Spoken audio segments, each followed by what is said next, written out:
بسم الله الرحمن الرحيم. الحمد لله رب العالمين والعاقبة للمتقين والصلاة والسلام على رسوله محمد وآله وصحبه أجمعين. أما بعد فأعوذ بالله من الشيطان الرجيم. بسم الله الرحمن الرحيم. فلولا كان من القرون من قبلكم أولو بقية ينهون عن الفساد في الأرض إلا قليلا ممن أنجينا منهم واتبع الذين ظلموا ما أترفوا فيه وكانوا مجرمين. وما كان ربك ليهلك القرى بظلم وأهلها مصلحون. آمنت بالله صدق الله مولانا العظيم وصدق رسوله النبي الكريم ونحن على ذلك لمن الشاهدين والشاكرين والحمد لله رب العالمين. قابل احترام بزرگ اور عزیز دوستو، سورہ ہود کی آیت نمبر 116 اور 117 پڑھی گئی ہے۔ پچھلی نشستوں میں یہ بات عرض کی گئی تھی کہ سورہ ہود کے آخر میں اللہ تبارک و تعالیٰ نے بہت قیمتی نصیحتیں بیان فرمائی ہیں۔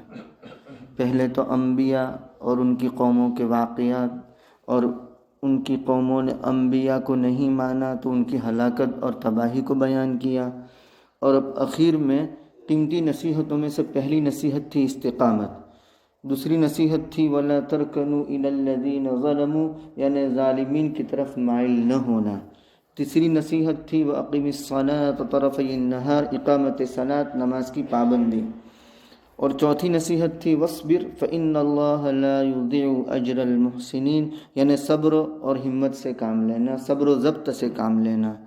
اور یہ آخری نصیحت ہے جو امر بالمعروف نہی عن المنکر سے متعلق ہے، یا یوں کہہ لو کہ دعوت و ارشاد سے متعلق ہے۔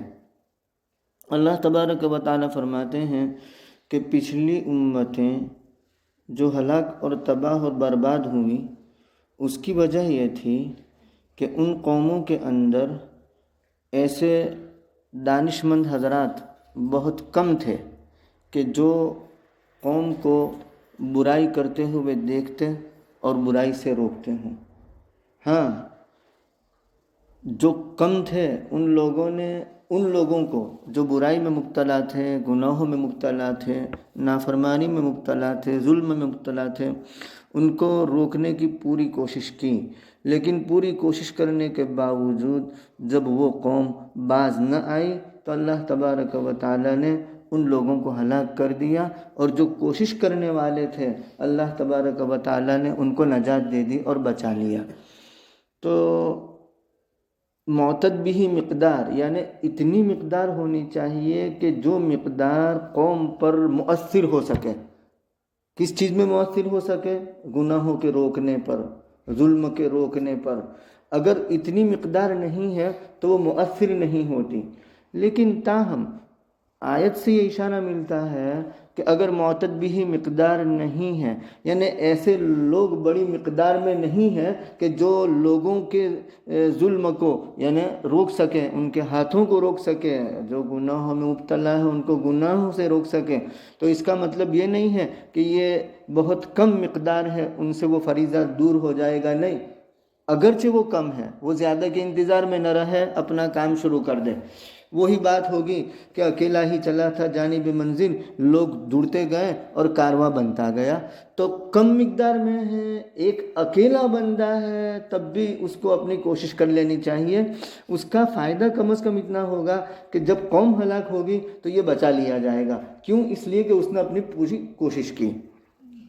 تو اللہ تبارک و تعالیٰ فرماتے ہیں کہ کیوں نہ ہوا پچھلی قوموں میں سے جو تم سے پہلے گزری، ایسے لوگ کہ جو دانش والے تھے، جو عقل والے تھے، بقیتن کا مطلب خیر والے، عقل مند، سمجھدار لوگ، سمجھدار نفوس، کہ جو روکتے زمین میں فساد سے، مگر بہت تھوڑے۔ یہ تھوڑے کون؟ وہ لوگ جنہوں نے انبیاء کرام علیہم السلام کا اتباع کیا، ان کی تعلیمات کا اتباع کیا اور ان کے پیچھے چلے، مگر تھوڑے ان میں سے جن کو ہم نے ان میں سے نجات دے دی، یعنی وہ لوگ بچ گئے، عذاب ان پر نہیں آیا۔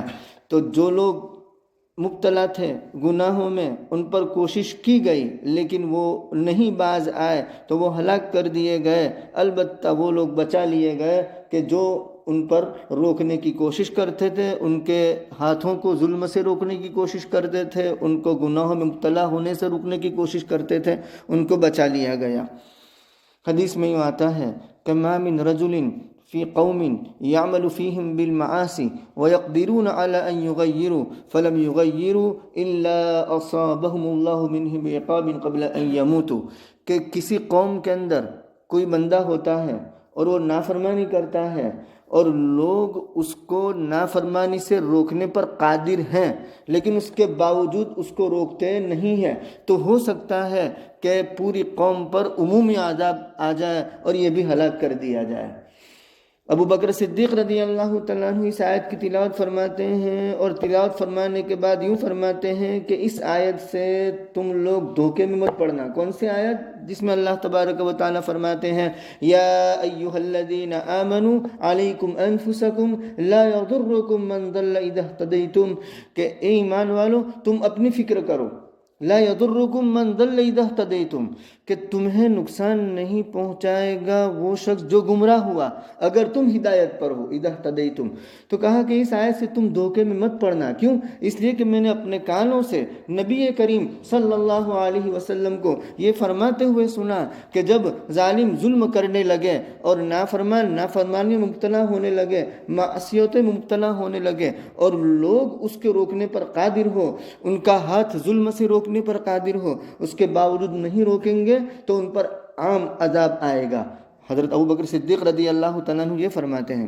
اور دوسری روایت میں آتا ہے کہ کل قیامت کے دن ایک شخص کو اللہ تبارک و تعالیٰ بلائیں گے، وہ جہنم میں پھینک دیا جائے گا، ڈال دیا جائے گا، اور اس کے بعد جہنم میں جب ڈالا جائے گا تو اس کی انتڑیاں، آتے جسے ہم کہتے ہیں، وہ باہر آ جائے گی، اور وہ انتڑیاں جب باہر آ جائے گی تو اپنی انتڑیوں کے ارد گرد وہ گدھے کے یعنی چکی کا جو گدھا ہوتا ہے اس کی طرح وہ گھومے گا، تو جہنمیوں کا ٹھٹ اس پر لگ جائے گا، یعنی جہنمیوں کی بھیڑ اس پر لگ جائے گی اور اس کو دیکھے گی اور کہیں گے اے فلاں تو یہاں کیسے؟ کیا تو ہمیں بھلی بات کا حکم نہیں کرتا تھا اور بری باتوں سے نہیں روکتا تھا؟ تو وہ کہے گا کہ ہاں میں تمہیں بھلی باتوں کا حکم کرتا تھا لیکن خود کرتا نہیں تھا، اور برے کاموں سے تمہیں روکتا تھا لیکن خود برے کاموں کا ارتکاب کرتا تھا، برے کاموں میں مبتلا تھا، تو یہ گویا اس کی سزا ہوگی۔ اللہ ہم سب کی حفاظت فرماوے۔ تو کہا کہ سمجھدار نفوس جو فساد سے زمین میں روکتے مگر تھوڑے ان لوگوں میں سے جن کو ہم نے بچا لیا ان میں سے، وَاتَّبَعَ الَّذِينَ ظَلَمُوا مَا أُتْرِفُوا فِيهِ، اور پیچھے چلے ناانصاف لوگ اس چیز کے جس میں وہ عیش دیے گئے، یعنی دنیا کی عیش و عشرت، اس کی مستی میں مبتلا ہو گئے، عیش و عشرت میں مبتلا ہو گئے، ایسے مگن ہو گئے کہ وہ آخرت کو بھول گئے، نبی کی تعلیمات کو بھول گئے، نبی کی تعلیمات کو انہوں نے ریجیکٹ کیا، جھٹلایا، رد کر دیا۔ تو کہا کہ اپنے عیش و عشرت کے اندر وہ پڑ گئے، وَكَانُوا مُجْرِمِينَ، اور اس عیش و عشرت نے ان کو کریمنل بنا دیا اور وہ گویا کہ جرائم پیشہ بن گئے، وَكَانُوا مُجْرِمِينَ، وہ جرم کرنے والے تھے۔ وَمَا كَانَ رَبُّكَ لِيُهْلِكَ الْقُرَىٰ بِظُلْمٍ وَأَهْلُهَا مُصْلِحُونَ، تمہارا پروردگار ایسا نہیں ہے کہ لوگوں کو ہلاک کر دے ظلم کے یعنی زبردستی۔ بھئی اللہ کو اپنے بندوں سے دشمنی نہیں ہے کہ اچھے بھلے کام میں لگے ہوئے ہوں اور اللہ رب العزت ان کو ہلاک کر دے، ایسا نہیں ہوتا۔ ما يفعل اللہ بعذابکم ان شکرتم وآمنتم وکان اللہ شاکرا علیما، اللہ رب العزت فرماتے ہیں کہ اللہ تمہیں عذاب دے کر کے کیا کرے گا؟ اگر تم شکر گزار ہو، تم قدرداں ہو، تم ایمان والے ہو تو تمہیں عذاب دے کر کیا کرے گا؟ کیا اللہ کو عذاب دینے میں مزہ آتا ہے؟ اور کیا اللہ کو اپنے بندوں سے دشمنی ہے؟ اللہ کو تو اپنے بندوں سے پیار ہے، رحم ہے، لیکن جب بندے گناہوں میں مبتلا ہو جاتے ہیں اور مصلحین اور مرشدین کی بات کو وہ نہیں مانتے، اپنی اصلاح نہیں کرتے اور راہ راست پر نہیں آتے تو ان کو ہلاک کر دیا جاتا ہے۔ تو اللہ تبارک و تعالیٰ فرماتے ہیں کہ تمہارا رب ایسا نہیں ہے کہ ہلاک کر دے بستیوں کو، یعنی بستی والوں کو، بظلم، زبردستی سے، اس حال میں کہ وہاں کے رہنے والے نیکی کے کاموں میں لگے ہوئے ہوں یا اصلاح کے کاموں میں لگے ہوئے ہوں۔ تو اصل میں فرض دعوت و ارشاد کا جو کام ہے نا، امر بالمعروف نہی عن المنکر، یہ بھی فرض ہے۔ فرض کی 3 قسمیں ہم کہہ سکتے ہیں، ایک ہے فرض عین، دوسرا ہے فرض خاص، تیسرا ہے فرض کفایہ۔ فرض عین کا مطلب کیا؟ نماز، زکوٰۃ، حج، روزہ، یہ ہر فرد پر انفرادی طور پر فرض ہے، ہر فرد پر انفرادی طور پر فرض ہے، چاہے مرد ہو چاہے عورت ہو۔ فرض خاص کا مطلب یہ ہے کہ امت کا مخصوص طبقہ، اس طبقے پر وہ علم کا حاصل کرنا یا اس فریضے کا سر انجام دینا ضروری ہے۔ مثال کے طور پر تاجر حضرات ہیں، تو تاجروں پر تجارت کے جو مسائل ہیں وہ مسائل کا جاننا فرض ہے، ناجائز اور جائز معاملات کا جاننا فرض ہے۔ مالداروں پر زکوٰۃ کے مسائل کا جاننا فرض ہے، صاحب نصاب پر حج کے مسائل کا جاننا فرض ہے۔ تو مخصوص جو طبقہ ہے وہ مخصوص طبقے پر اس لائن کے مسائل کا جاننا فرض، تو یہ فرض خاص ہوا۔ اور تیسرا ہے فرض کفایہ۔ فرض کفایہ کا مطلب یہ ہے کہ جتنے بندوں کی ضرورت ہے اس کام کے لیے اگر اتنے بندے اس کام میں لگ گئے تو دوسروں پر لگنا مستحب رہے گا، جو لگ گئے ہیں ان پر یہ فریضہ رہے گا، وہ فرض رہے گا۔ مثال کے طور پر تجہیز تدفین، کفن دفن، یہ فرض کفایہ ہے۔ اتنے لوگ اس کام میں لگ گئے کہ جتنے کی ضرورت ہے اب دوسرے لوگوں کا لگنا اس میں مستحب ہوگا، لیکن چونکہ یہاں افراد پر تعین نہیں ہے، یعنی متعین افراد نہیں ہے کہ بھئی انہی کو کرنا ہے، تو ہر ایک کو یہ سمجھنا چاہیے کہ میرا کام ہے، یعنی مجھ پر بھی یہ فرض ہے۔ اب اس کے بعد اتنے بندے اس کام میں لگ گئے کہ جن بندوں کی ضرورت ہے، جتنے بندوں کی ضرورت ہے، تو پھر دوسرے بندوں کا اس کام میں لگنا کیا ہوگا؟ مستحب ہوگا۔ لگے تو اچھا، نہ لگے تو ان پر کوئی گناہ ہوگا نہیں۔ تو یہ فرض کفایہ ہے۔ تو دعوت و ارشاد ان فرائض میں سے ہیں جو فرض کفایہ ہے، یعنی ایک معتد بھی مقدار ہونی چاہیے اس کام کے لیے جو اپنے آپ کو فارغ کریں اور لوگوں کی اصلاح کی فکر کریں، کہ اگر وہ گناہ میں مبتلا ہیں تو ان کی اصلاح کی فکر کریں، اگر ظلم میں مبتلا ہیں تو ان کے ہاتھوں کو ظلم سے روکنے کی کوشش کریں۔ اگر معتد بھی مقدار کھڑی ہو گئی اور وہ اس کام کو سر انجام دے گی تو انشاءاللہ اس کا نتیجہ مرتب ہوگا۔